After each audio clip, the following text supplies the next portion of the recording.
I knew something wasn't right. Parents relieved. Doctors. It just feels like we can breathe a little bit more now. I feel like I worry a little bit less. Megan Carter of Kent is one of several parents relieved to hear one of the state's go-to experts on child abuse, Dr. Elizabeth Woods, is out of the picture. Her 7-year-old daughter Ellie told us last year how the doctor's accusations affected her young life. They wouldn't let my mom visit me. They wouldn't let my mom visit me, even though she was my mom. But they're mean people. In a joint King 5 and NBC News investigation last year, we revealed Dr. Woods accused Ellie's mother of abusing the child by giving her unnecessary medical treatments, putting her in grave danger, even though we found the doctor didn't have evidence to back up the claims. There's nothing that can make us whole again. Dr. Woods' opinion carried weight, and the state took Megan's 2 children away from her for more than a year. Yeah, I remember the mean lady. She made sure that me and my mom weren't together.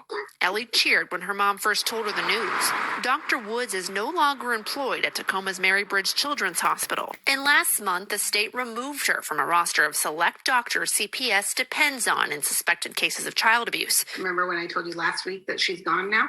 The changes follow our findings that Dr. Woods lacks key medical training in detecting subtle but important signs of child abuse. We reviewed 4 cases where Woods said children had been abused. In Megan's case, in 2019, a King County judge ripped apart her testimony, saying her accusations were without supporting factual basis. And in 3 other cases, different doctors who weighed in disagreed with Woods' assessment that the children had been intentionally hurt.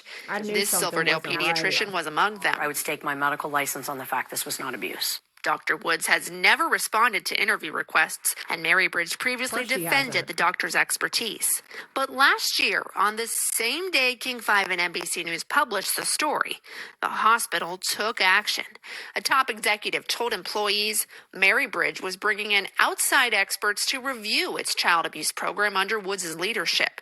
A Mary Bridge spokeswoman recently confirmed Dr. Woods left the hospital to pursue other opportunities, but she didn't answer questions about whether the hospital fired Woods or if she left by choice.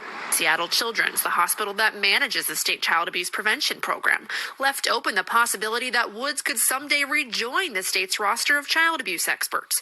Do you see it? Well, Megan Carter's case was eventually dismissed in family court. Woods has weighed in on at least 40 criminal cases in the region, including at least 17 active cases where the stakes are high.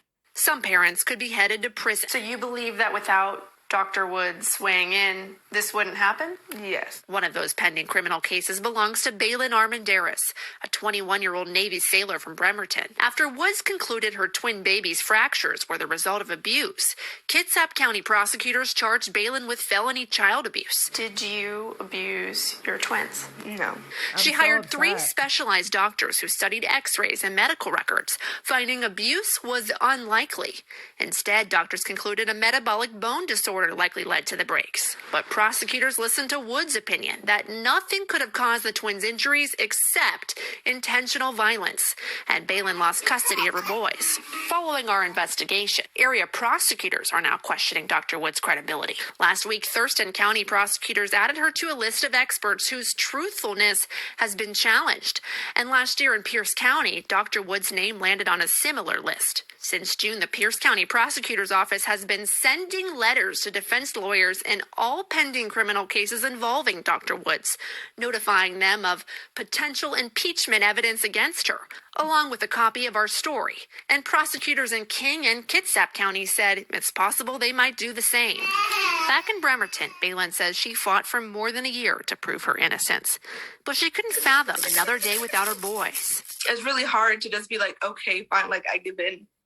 I'm tired, like nobody listens to the evidence anyways. You gotta know when to quit sometimes. So last month, Balin signed a deal with Kitsap County to be able to visit her now 2-year-old twins.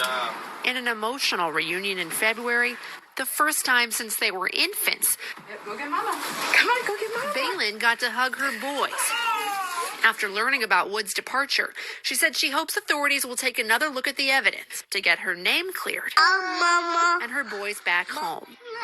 Taylor Muirfendereski, King 5 News. So I just have one thing I have to add to this for all of you people that are still out there supporting Andrea Dunlop and Gypsy Rose Blanchard. You should be ashamed of yourselves. The fact that Andrea is still speaking on this case as if it was Munchausen by proxy is crazy when that entire specialist or whatever she was, that doctor lady, was removed from her position.